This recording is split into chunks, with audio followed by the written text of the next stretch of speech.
The bitter Wyoming winter of 1887 had descended upon the Iron Ridge Ranch with a vengeance. Snow lay thick and heavy across the valley, turning the world into a vast, silent expanse of white. Julian Blackwood stood at the frosted window of the main house, watching his breath plume against the glass. The ranch, a sprawling empire of 20,000 cattle and 500 horses, usually hummed with activity. But today, under the oppressive weight of the grey sky, it felt like a fortress under siege. Julian was 28, a man carved from the same rugged granite as the mountains that bordered their land. He turned as the heavy oak door creaked open. Old Gus, the ranch foreman who had taught Julian to ride before he could walk, stepped in, stomping snow from his boots. "Your father is waiting, Julian," Gus said, his voice grave. "Says it can't wait." Julian nodded, a knot tightening in his stomach. When Colonel Thaddeus Blackwood summoned you, it was never for a pleasant chat. He walked down the drafty hallway to the study, the heart of the Iron Ridge operation. The walls were lined with the mounted heads of elk and bison, their glass eyes staring blankly. Thaddeus stood by the fireplace, the flames casting long, dancing shadows across his weathered face. At 62, the colonel was a man who ruled his domain with an iron fist. He didn't look up as Julian entered. "Sit," Thaddeus commanded. Julian took the leather chair opposite the desk. Gus said it was urgent. "It isn't." Thaddeus picked up a piece of heavy parchment. "The world is changing, son. The handshake deals that built this territory are dying. The railroad is expanding, and with it come banks, lawyers, and politicians. We need protection. We need alliances. We have 20,000 head of cattle, father. We are the alliance," Julian argued. "We are one bad winter away from ruin," Thaddeus snapped. "I've made arrangements. 3 families are arriving from Denver and Cheyenne within the week. The Thorns, the Hayes, and the Vanderbilts. They all have daughters. They all have influence." Julian felt the blood drain from his face. "You invited them here? In the middle of winter? They will brave the snow for the Blackwood name," Thaddeus said coldly. "You will choose one. You will court her. And you will be married by the new year. And if I refuse, then you can pack your saddlebags. You'll leave Iron Ridge with nothing. No inheritance, no land, no legacy." Thaddeus leaned forward, his eyes hard as flint. "And don't think I don't know where you spend your evenings. That stable girl, the Chinese orphan." Julian's hands clenched into fists. "Her name is Mai. She is a refugee with nothing to her name but the rags on her back," Thaddeus spat. "She works hard, I'll grant her that. Best hand with a sick horse I've ever seen. But she is not wife material for a Blackwood. You cannot build a dynasty on sentiment, boy. The banks don't accept love as collateral." Julian stood up, the chair scraping loudly against the floor. "I need time. You have until they arrive. Prepare yourself." Julian stormed out of the house, grabbing his heavy sheepskin coat. He didn't head for the bunkhouse or the open range. He walked straight into the biting wind, trudging through knee-deep drifts toward the massive stables. The structure was warmer than the house, filled with the scent of hay, leather, and warm animal bodies. He found her in the foaling stall, kneeling in the straw next to a mare that had been colicky. Mai moved with a fluid grace that seemed out of place in the rough frontier. She wore a tattered, greyish-white traditional cheongsam, the silk worn thin and patched in places, laid beneath a rough wool shawl to ward off the chill. It was the only thing she had left from a life she barely remembered, a life before her parents died working the railroad, leaving her alone in a foreign land. She looked up as Julian entered, her dark eyes wide and knowing. "He told you," she stated softly. "It wasn't a question." "He did," Julian replied, the anger draining out of him, replaced by a profound weariness. "They arrive in a few days." Mai turned back to the horse, her hands gentle on the animal's flank. "The ranch needs the alliances, Julian. Your father is a hard man, but he is not wrong about the danger. The smaller ranches are failing. I don't care about the ranch. I care about you, Julian said, his voice dropping to a whisper. He stepped into the stall, the urge to touch her overwhelming, but he held back. You are a Blackwood, Mai said, standing up. She brushed the straw from her faded cheongsam. And I am just Mai. I muck stalls. I sleep in the tack room. We exist in different worlds. We live on the same land, Julian insisted. You know horses better than any man on this payroll. You know this land. You belong here. As a servant, she corrected him gently. Go, Julian. Do your duty. If you refuse him, you lose everything. And she paused, looking away. I would likely be sent away. And I have nowhere else to go in this snow. The reality of her words hit him like a physical blow. If he defied his father now, without a plan, Thaddeus would likely fire Mai just to spite him. He had to be smart. He had to bide his time. I haven't chosen anyone yet, Julian said firmly. And I won't let him drive you away. The first carriage arrived 2 days later, struggling through the fresh snow.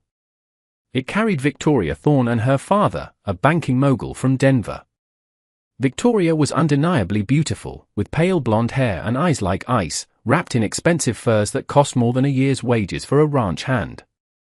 Next came Eleanor Hayes, a sensible woman whose family controlled the water rights to the south. She seemed less interested in Julian and more interested in the livestock.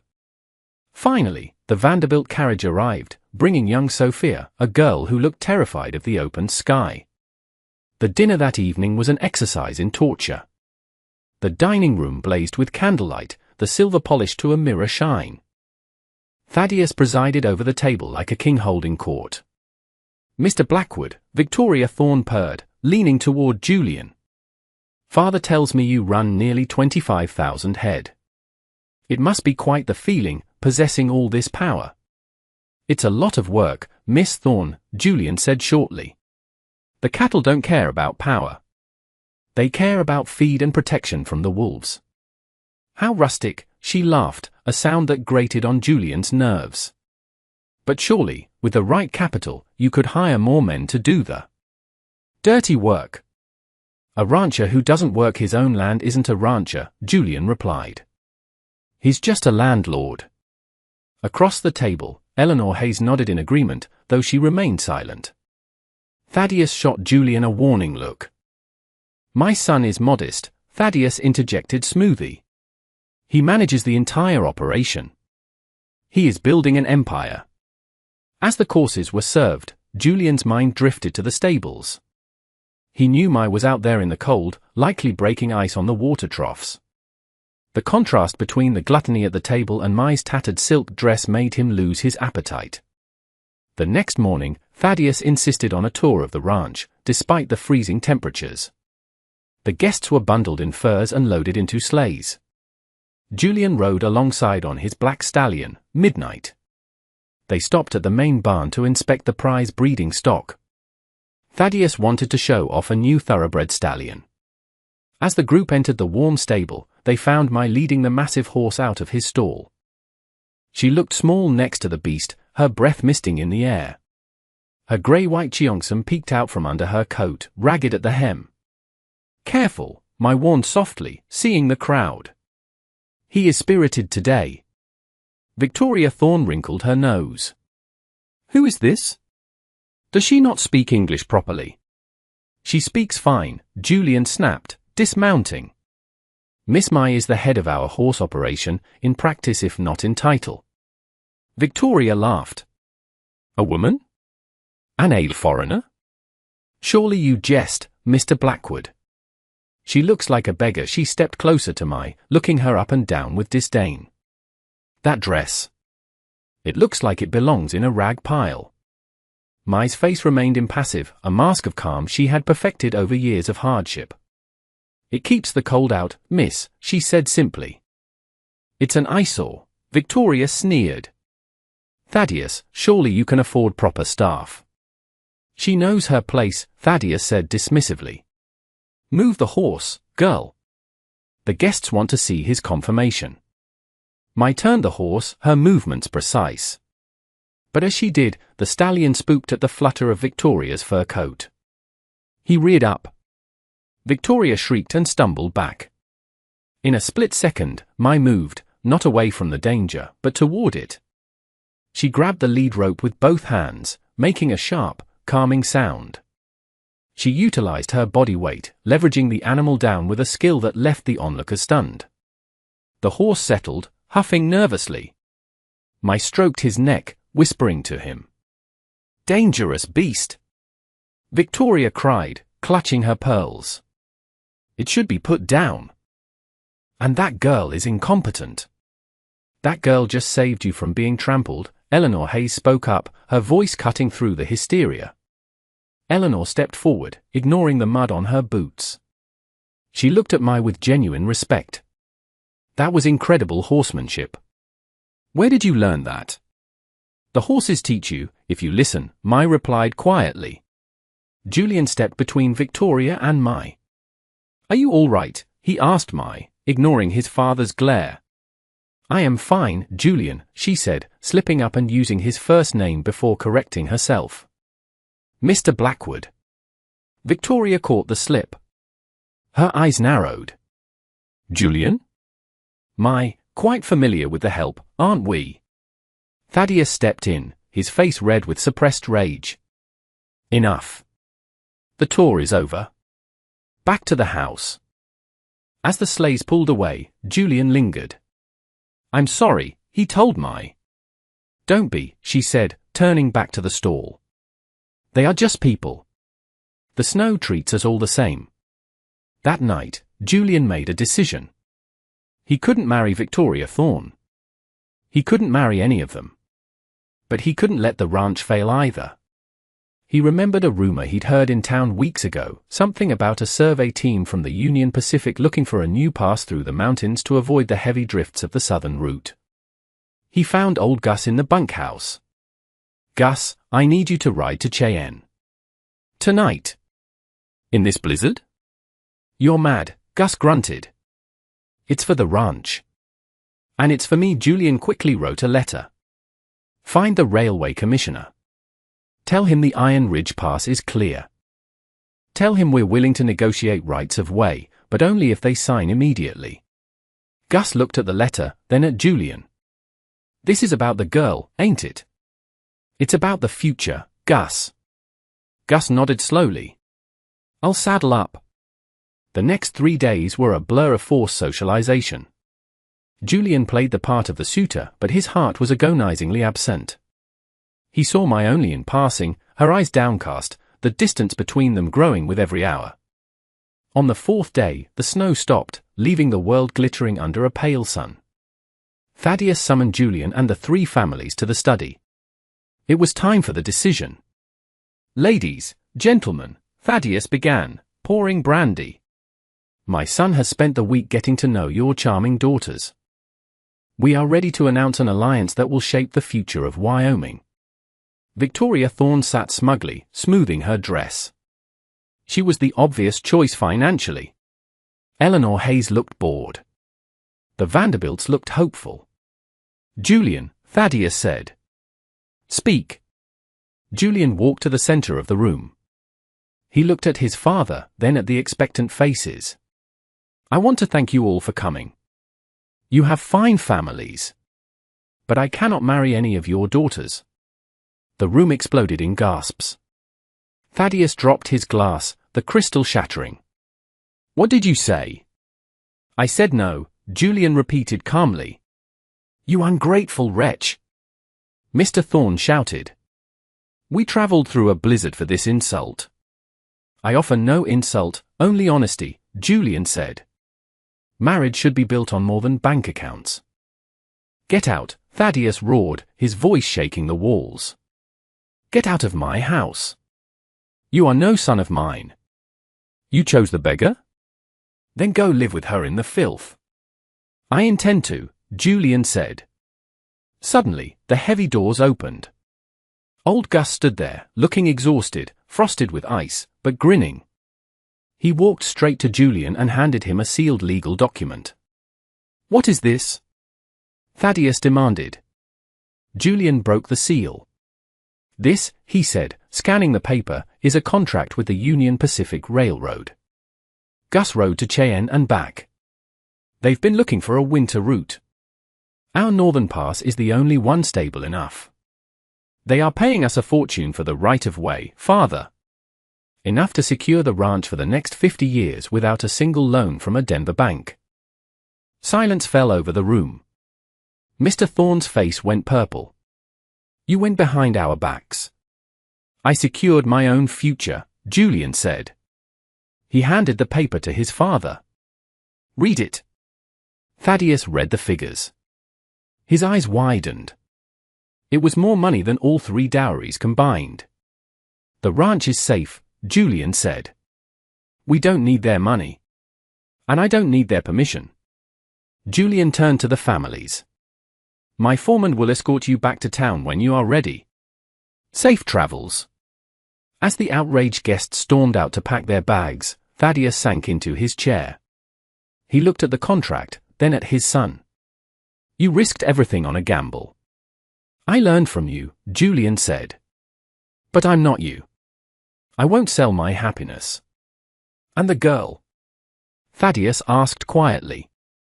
I'm going to ask her to marry me. Today. Thaddeus looked out the window at the snow-covered peaks. She has no standing. Society will shun us. Let them, Julian said. We have the railroad. We have the land. And we have each other. Thaddeus was silent for a long time. Finally, he poured a fresh glass of brandy. She handled that stallion well, he grunted. Better than you could have. It was the closest thing to a blessing Julian would get. Julian ran to the stables. He found Mai packing a small satchel in the tack room. She had heard the shouting from the main house. I'm leaving, she said, fighting back tears. I won't be the cause of your ruin. Put the bag down, Mai, Julian said, breathless.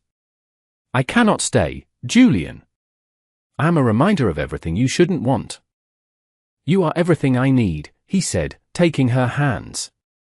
Her fingers were rough and cold, but he held them tight. The guests are leaving.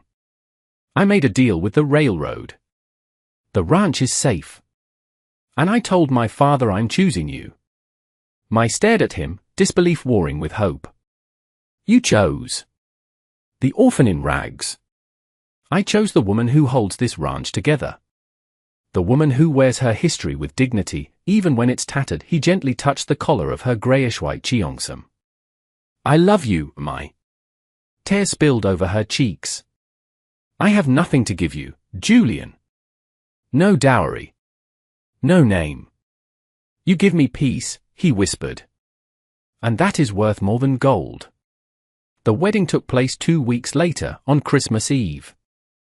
It was snowing again, large soft flakes that coated the world in silence. There were no society guests, no bankers or politicians. The chapel was filled with ranch hands, Gus standing as the best man. Thaddeus stood at the front. He looked stiff, uncomfortable, but he was there. When Mai walked down the aisle, she wasn't wearing a silk gown from Paris. She wore a dress she had made herself, a fusion of western lace and the style of her homeland, white as the snow outside. She held her head high, radiant and strong. As they exchanged vows, the wind howled outside, but inside, it was warm. When the ceremony ended, Thaddeus approached them. He looked at Mai, really looked at her, for the first time. Welcome to Iron Ridge, he said gruffly. He extended a hand. Mai took it, her grip firm. Thank you, Thaddeus, she said. That evening, as the celebration continued in the bunkhouse with fiddles and laughter, Julian and Mai stepped out onto the porch. The snow had stopped, and the moon illuminated the vast, white valley. Are you afraid? Mai asked, leaning into him. People will talk. Let them talk, Julian smiled, wrapping his coat around her. They'll say the rancher's son married a queen in rags.